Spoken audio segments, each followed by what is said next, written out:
Ukibarikiwa na Mungu, kumbuka kumtolea Mungu zaka. Mungu akikubariki, kumbuka jambo hili. Ni muhimu sana kumtolea Mungu zaka. Umelipwa mshahara, mambo yako yameenda vizuri, tenga sehemu ya 10 ya mapato yako, mtolee Mungu. Mtolee Mungu kwa moyo wa kupenda. Furahia kumtumikia Mungu kwa njia hiyo. Unapotoa zaka kamili mbele za Bwana, unaongeza mahusiano yako ya kifedha wewe na Mungu. Unaongeza agano lako la kuinuliwa kiuchumi. Kila mmoja anajua siri ya mafanikio yake, na kuna watu wanajua zaka ni siri ya kutunza fedha. Zaka ni siri ya kufikia ndoto na mafanikio. Usiwaige watu wengine. Kila mmoja anajua msingi wa mapato yake ni nini. Kama unajua Mungu ndo anayekubariki, unajua Mungu ndo ambaye anakufanyikisha kupata fedha, usimsahau Mungu. Mkumbuke Mungu. Tunaposema zaka, tunamaanisha fungu la 10, yaani sehemu ya 10 ya mapato yako, sehemu ya 10 ya faida uliyoipata kwenye kazi ya mikono yako. Jitahidi kushirikiana na Mungu. Mtolee Mungu, tena mtolee kwa moyo wa kupenda, na uifanye kuwa desturi kwako, na kuhakikishia Mungu atakuinua sana. Wengi tumekuwa hatufahamu kuhusiana na umuhimu wa kumtolea Mungu zaka. Ndio maana wakati mwingine tunapigwa kiuchumi, na hata tukiomba Mungu atuinue inakuwa ni vigumu sana kuinuliwa. Mungu aliwaambia wana wa Israeli kwenye kitabu kile cha Kumbukumbu la Torati sura ya 8 mstari wa 18, bali umkumbuke Bwana Mungu wako, kwa maana ndiye akupaye nguvu za kupata utajiri, ili afanye imara agano lake ambalo atalifanya na alilifanya na baba zako. Sasa anaweza kulifanya imara pale utakapokuwa mwaminifu mbele zake na kumkumbuka. Ni vizuri ukamkumbuka Bwana kwa kazi ya mikono yako. Mtolee Mungu zaka kwa uaminifu. Mara nyingi kutoa zaka si jambo rahisi. Wale ambao wamevuka kiwango hicho na kumtolea Mungu kwa uaminifu, mafundisho yamekuwa ni mengi, na wanampenda Mungu na wamemwelewa Mungu. Baadhi ya watu wamekuwa na kutoa zaka kwa kipindi fulani, baada hapo wanaacha. Mwingine anasema nikitoa zaka ndo mambo yanaenda vibaya, nikitoa zaka ndo napungukiwa. Nataka nikwambie jambo hili. Mungu anaweza kukufanya ukawa imara kiuchumi, lakini haina maana kwamba hutapitia majaribu. Shetani anaweza kukujaribu ukatoa zaka ukakuta mambo ndio kama yanaenda vibaya, ili akukatisha tamaa, ili akuvuruge. Unahitaji kuinua imani yako.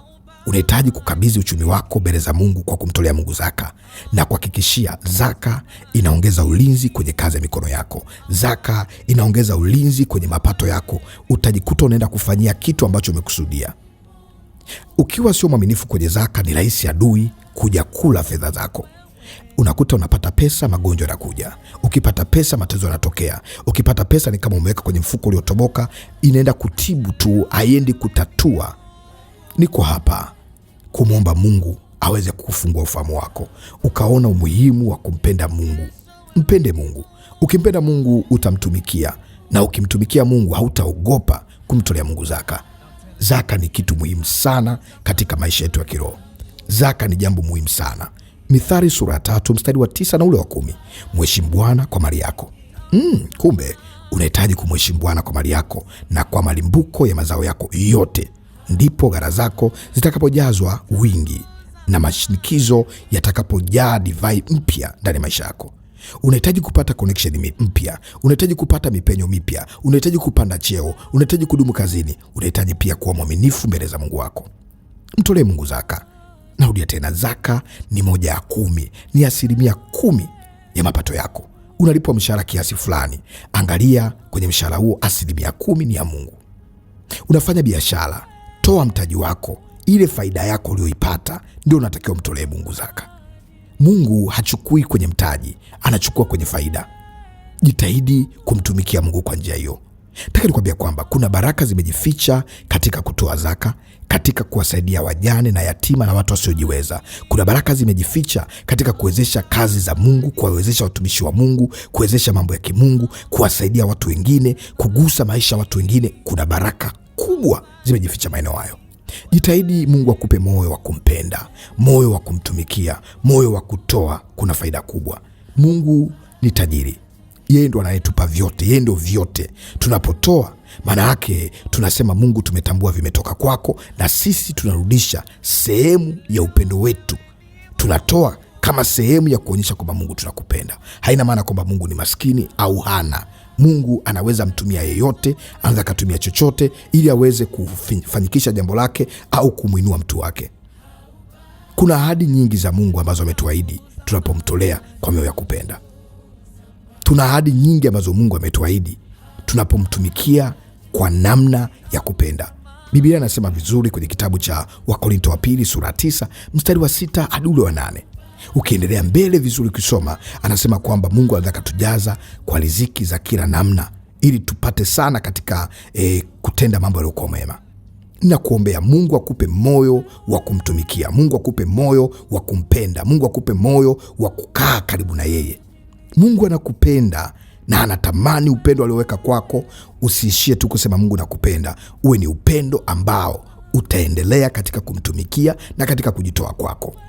Nakuombea Mungu akupe moyo wa kutoa zaka. Kuna mtu unapenda kutoa zaka, lakini ukitaka kutoa zaka unakuta mambo yako yamekuwa magumu. Ukitaka kutoa zaka unakuta vitu vimekuwa vingi. Pesa haijawahi kutosha. Pesa haijawahi kutosha kabisa kabisa kabisa. Pesa haijawahi kutosha. Usio kasema nikipata hela nyingi ndio utatoa zaka. Mungu anaanza kutupima katika mambo madogo madogo. Uaminifu unaanzia kwenye mambo madogo madogo. Jaribu sasa mwezi huu. Jaribu sasa kipindi hiki. Mtolee Mungu zaka. Toa tu kwa moyo. Mwambie Mungu, hii ni zaka yangu na kutolea kwa sababu nakupenda. Ni wewe umenibariki. Mungu, naomba utumike pamoja nami. Uwe pamoja nami katika kazi ya mikono yangu, na kuhakikishia Mungu hawezi kukuacha. Mungu hawezi kupungukia. Ziko baraka nyingi sana ziko mbele yako. Mpende Mungu, mtumikie Mungu, shika agano la Mungu, ishi maisha matakatifu. Mungu atakubariki kiuchumi. Mungu atabariki mikono yako, atabariki kila unaolifanya. Nataka nikuombee sasa. Baba, katika jina la Yesu, asante kwa ajili ya mpendo huyu ambaye amesikia kuhusiana na ujumbe kuhusu zaka. Tunakutolea Mungu kwa sababu tunakupenda.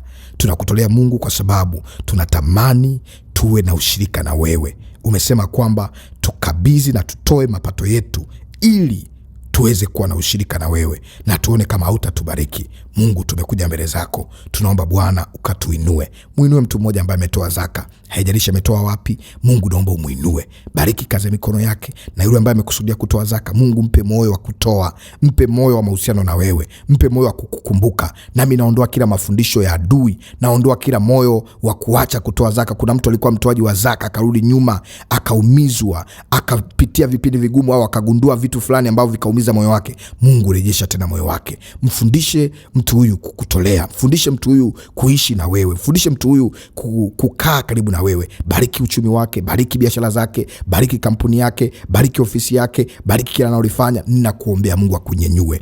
Mungu ayanyenyue maisha yako. Mungu akunyenyue zaidi. Mungu akutunzie familia yako. Adui asilete matatizo ili pesa zikatumika kwenye matatizo. Malengo yako na mipango yako vikaende vizuri, katika jina la Yesu nimekuombea.